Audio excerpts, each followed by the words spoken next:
एक आध्यात्मिक गुरुवार को स्वीकार करना एक आवश्यक विषय। वानीपीडिया से पारलौकिक जीवन तब शुरू होता है जब कोई प्रामाणिक आध्यात्मिक गुरुवार को स्वीकार करता है। किसी को मालिक माने बिना कुशल सेवा कैसे हो सकता है? सच्चे शिष्य को आध्यात्मिक गुरुवार से सुनने के लिए बहुत जिज्ञासु और उत्सुक होना चाहिए। विनम्रतापूर्वक सभी प्रकार की सेवा करें, उनके आदेशों का पालन करने के लिए सहमत होते हैं और अपनी आध्यात्मिक प्रगति के बारे में पूछताछ करते हैं। आध्यात्मिक गुरुवार के माध्यम से अपने जीवन, धन, बुद्धि और शब्दों को आध्यात्मिक गुरुवार के माध्यम से दिल और आत्मा के साथ कर्तव्य के रूप में समर्पित किया जाना चाहिए, कृत्रिम रूप से भौतिक प्रतिष्ठा हासिल करने के लिए नहीं। आध्यात्मिक गुरुवार की कृपा के बिना कोई उन्नति नहीं कर सकता। यदि हम प्रामाणिक आध्यात्मिक गुरुवार को भगवान के प्रतिनिधि के रूप में स्वीकार करते हैं और आज्ञाकारी सेवा द्वारा आध्यात्मिक गुरुवार को प्रसन्न करते हैं, तो उनकी दया और खुशी से हम उन्हें और आध्यात्मिक दुनिया को रहस्य उद्घाटन द्वारा समझने के लिए कृष्ण का आशीर्वाद प्राप्त करते हैं। श्रील प्रभुपाद की पुस्तकें, व्याख्यान, वार्तालाप और पत्र इस आवश्यक विषय की एक व्यापक प्रस्तुति प्रदान करते हैं, जैसा कि वाणी course accepting dollar spiritual master श्रेणी में देखा गया है। उनकी शिक्षाओं का परिचय निम्नलिखित 15 उदाहरणों में दिया गया है। श्रील प्रभुपाद की शिक्षाओं के उदाहरण ज्ञान प्राप्त करने के लिए किसी प्रामाणिक आध्यात्मिक गुरुवार के पास जाना पड़ता है। आत्मज्ञानी आध्यात्मिक गुरुवार की संतुष्टि ही आध्यात्मिक जीवन में उन्नति का रहस्य है। पूछताछ और समर्पण आध्यात्मिक समझ के लिए उचित संयोजन का निर्माण करते हैं। भगवद गीता 4.34 एक आध्यात्मिक गुरुवार को स्वीकार करने का सिद्धांत, जैसा कि 8वें श्लोक भगई अध्याय 13 में वर्णित है, आवश्यक है। यहाँ तक कि जो भक्ति सेवा करता है उसके लिए भी यह सबसे महत्वपूर्ण है। पारलौकिक जीवन तब शुरू होता है जब कोई प्रामाणिक आध्यात्मिक गुरुवार को स्वीकार करता है। पूर्ण पुरुषोत्तम भगवान श्री कृष्ण यहाँ स्पष्ट रूप से कहते हैं कि ज्ञान की यह प्रक्रिया ही वास्तविक मार्ग है। इससे परे जो कुछ भी अनुमान लगाया गया है वह बकवास है।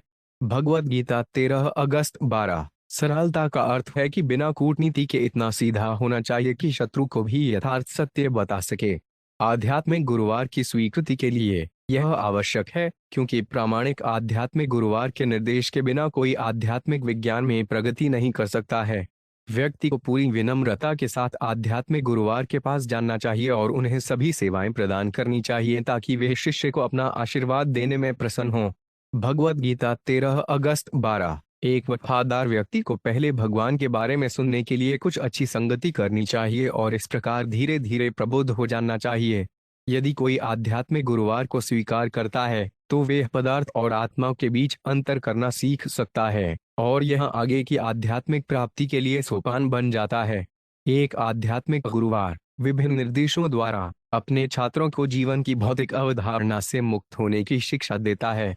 भगवद गीता 13.35 यहाँ तक कि भगवान चैतन्य ने भी, यद्यपि वे स्वयं कृष्ण हैं, एक आध्यात्मिक गुरुवार को स्वीकार किया। यहाँ तक कि भगवान कृष्ण ने भी एक आध्यात्मिक गुरुवार संदीपनी मुनि को प्रबुद्ध होने के लिए स्वीकार किया और दुनिया के सभी आचार्यों और संतों के पास आध्यात्मिक गुरुवार थे।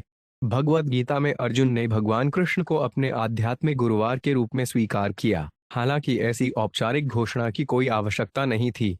श्रीमद् भागवतम 3.7-39 राजा पुरंजन का घर आना, स्नान करना और उचित भोजन करना यह दर्शाता है कि एक भौतिकवादी व्यक्ति को पापमय गतिविधियों से निवृत्त होना चाहिए और एक आध्यात्मिक गुरुवार को स्वीकार करके और जीवन के मूल्यों के बारे में उनसे सुनकर शुद्ध होना चाहिए। यदि कोई ऐसा करेगा तो वह एकदम तरोताजा महसूस करेगा, जैसे नहाने के बाद महसूस होता है। एक प्रामाणिक आध्यात्मिक गुरुवार से दीक्षा प्राप्त करने के बाद व्यक्ति को सभी प्रकार के पापी गतिविधियों अर्थात अवैध यौन संबंध, नशा, जुआ और मांसाहार का त्याग करना चाहिए।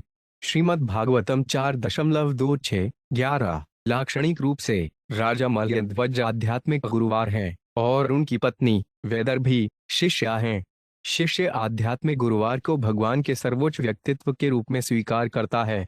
श्रीमद् भागवतम 4.28-43 एक प्रामाणिक आध्यात्मिक गुरुवार से परामर्श करने का अर्थ है भगवान के परम व्यक्तित्व से व्यक्तिगत रूप से परामर्श करना। इसलिए व्यक्ति को ऐसे प्रामाणिक आध्यात्मिक गुरुवार की शरण लेनी चाहिए। जीवन में सफलता का अर्थ है एक आध्यात्मिक गुरुवार को स्वीकार करना जो कृष्ण को एकमात्र परम प्रिय व्यक्तित्व के रूप में जानता है। भगवान के ऐसे गोपनीय भक्त की पूजा करनी चाहिए। श्रीमद् भागवतम 4.291। जीवन के प्रत्येक रूप में जन्म जन्मांतर जीव को माता पिता मिलते हैं। मानव समाज में हालांकि यदि कोई अपने भौतिक पिता और माता और उनके निर्देशों से संतुष्ट है और आध्यात्मिक गुरुवार को स्वीकार करके और शास्त्रों में शिक्षित होकर आगे की प्रगति नहीं करता है, तो वे निश्चित रूप से अंधकार में रहता है। भौतिक पिता और माता तभी महत्वपूर्ण हैं जब वे अपने पुत्र को मृत्यु के चंगुल से मुक्त होने के लिए शिक्षित करने में रुचि रखते हैं। श्रीमद् भागवतम 6.5-20। इसलिए गृहस्थ आश्रम में एक आध्यात्मिक गुरुवार के लिए एक सख्त वैष्णव होना आवश्यक है। संन्यास आदेश के एक आध्यात्मिक गुरुवार के पास अर्चना देवता पूजा करने का बहुत कम अवसर होता है, लेकिन जब कोई दिव्य सन्यासियों से आध्यात्मिक गुरुवार को स्वीकार करता है तो देवता पूजा के सिद्धांत की उपेक्षा नहीं की जाती है। चैतन्य चरितामृत मध्य लीला 4.111। आपकी पुस्तक में प्रामाणिक गुरुवार और प्रामाणिक शिष्य की विशेषताओं का वर्णन होना चाहिए। फिर आध्यात्मिक गुरुवार को स्वीकार करने से पहले आध्यात्मिक गुरुवार की स्थिति के बारे में आश्वस्त किया जा सकता है।